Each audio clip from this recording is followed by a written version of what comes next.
slogan mereka itu loh, tiji tibeh itu, mati siji mati kabeh. Jadi daripada dia nggak Udah jadi, hangus ya, mereka semua hangus. pikirannya tak picik ya. Betul, Bapak Pacul kan bilang kalau Jawa Tengah runtuh, se-Indonesia runtuh. Ada statement dari Pak Prabowo Paslon 02 maupun tim kampanye nasional bahwa ada paslon nomor urut lain akan melakukan kecurangan secara terstruktur, sistematis dan masif, ya kan? Dengan dua indikasi Iya. di Jawa Tengah dan Jawa Timur, yakni memanfaatkan penyelenggara pemilu untuk melakukan pengerusakan suara paslon nomor 02. Ya. Infonya yang valid bagaimana? Ya, terima kasih Bang Amin. Ya.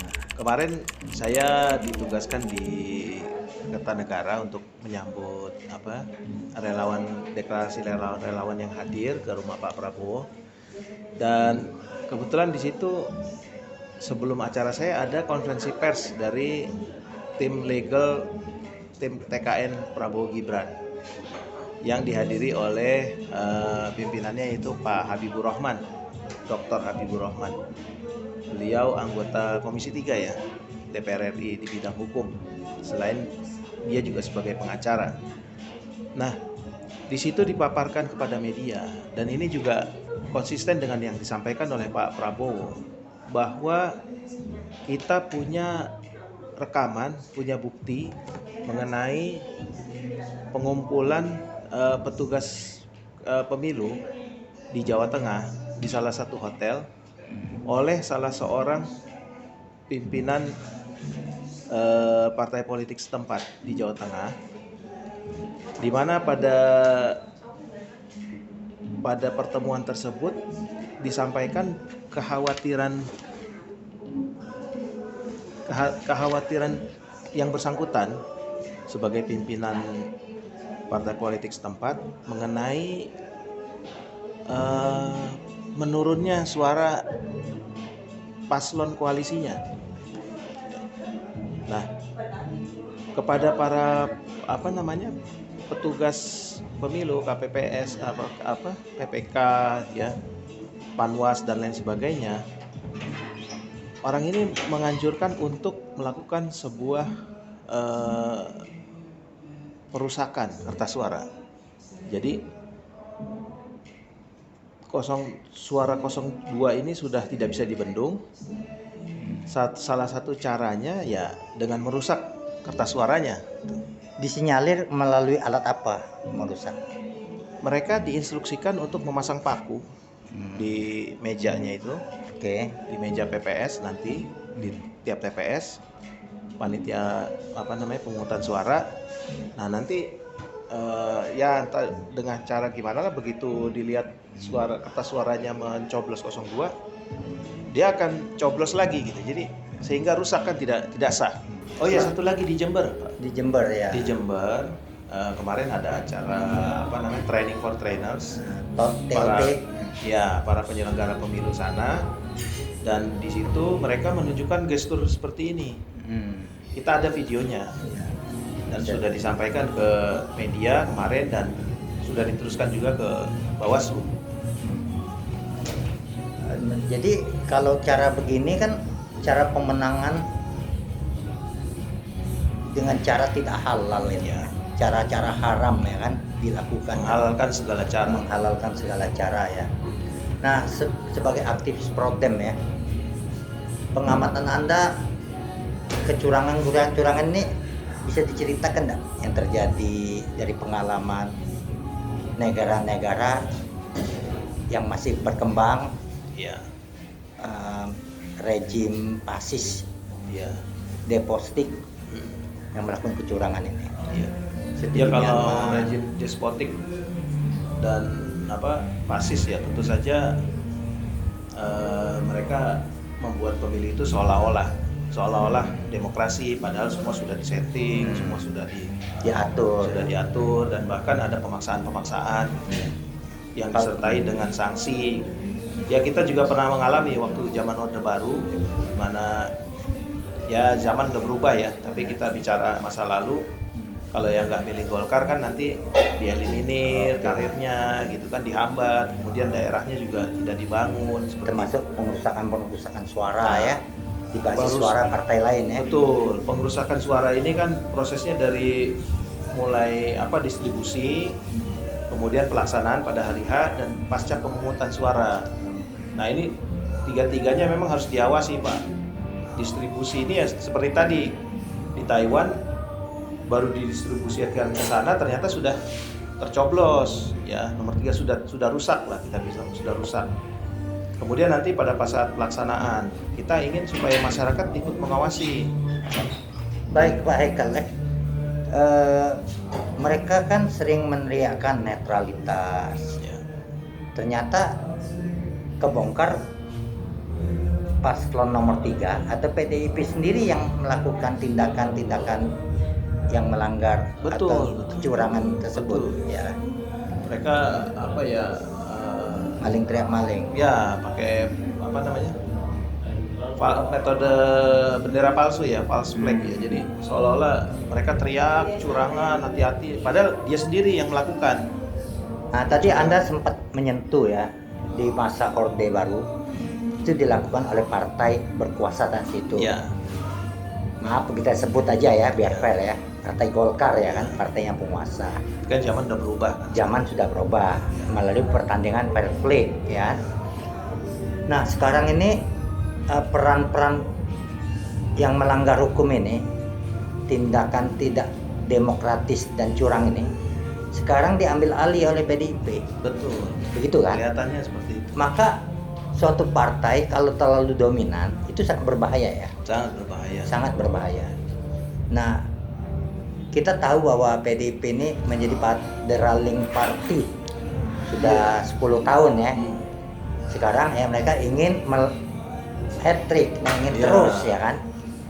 Jadi betul itu Pak Presiden Jokowi itu mendukung 02 menurut analisa saya nih. Kemudian anak-anaknya Kaisang ke Partai PSI, Gibran ke Golkar ya.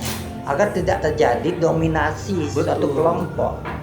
Sangat berbahaya sekali ya. Berbahaya. Dan ini banyak orang salah paham dengan langkah-langkah Pak Jokowi ya.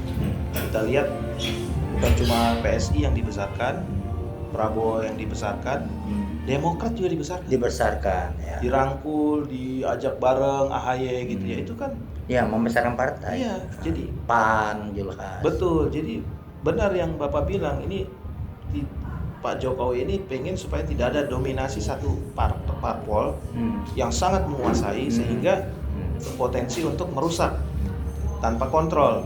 Demokrasi jadi sehat lah ya. Demokrasi jadi sehat.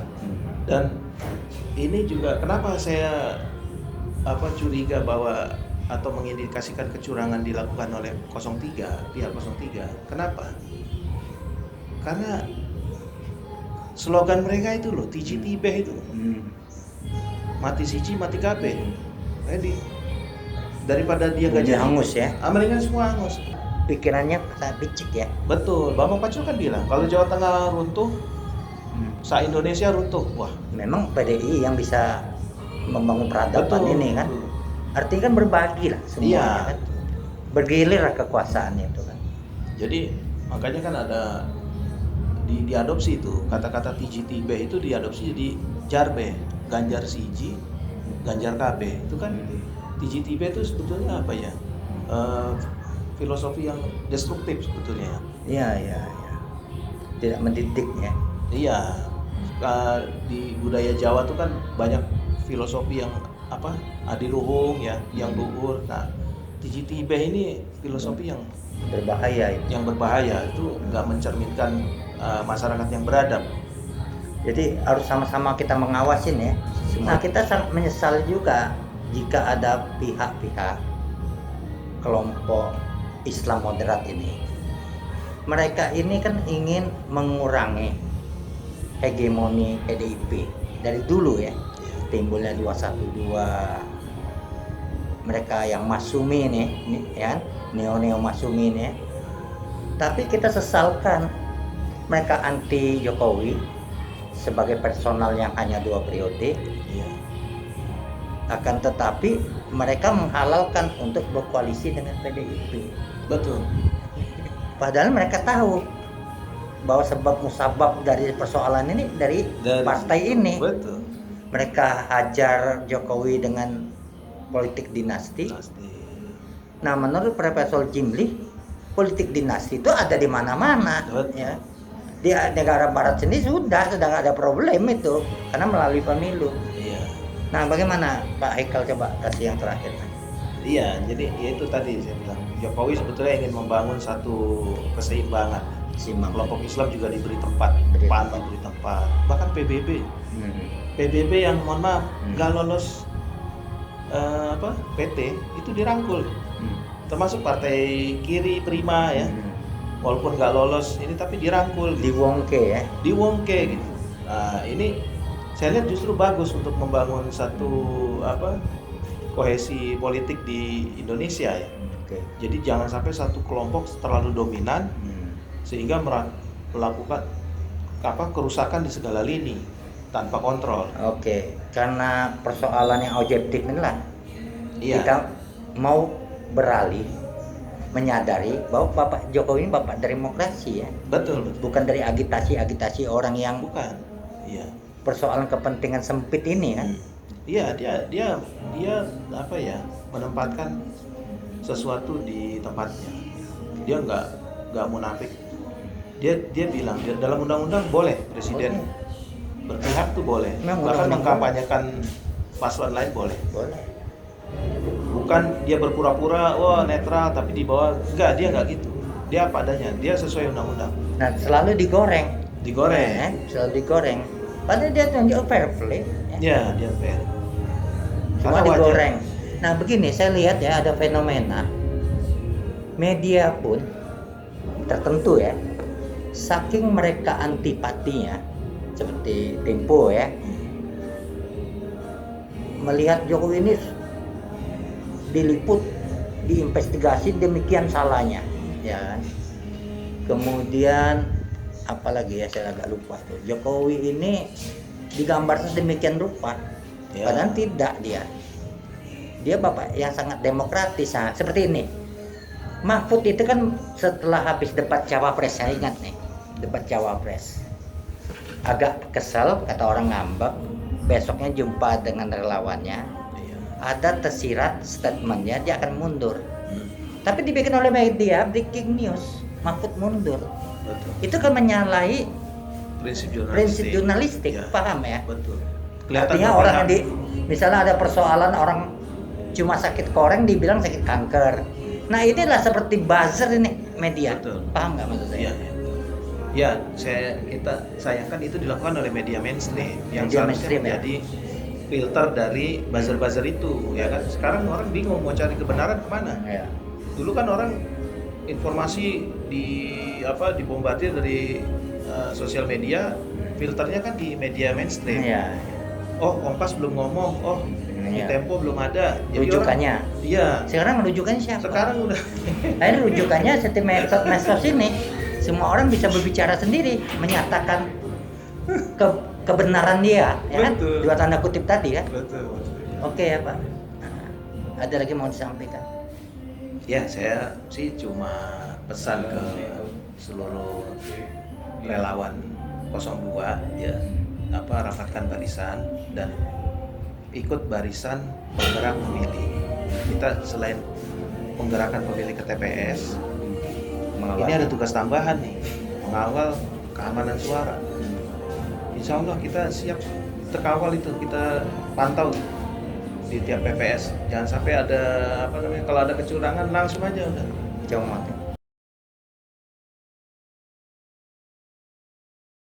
Pemilu damai tanpa kecurangan. Peace.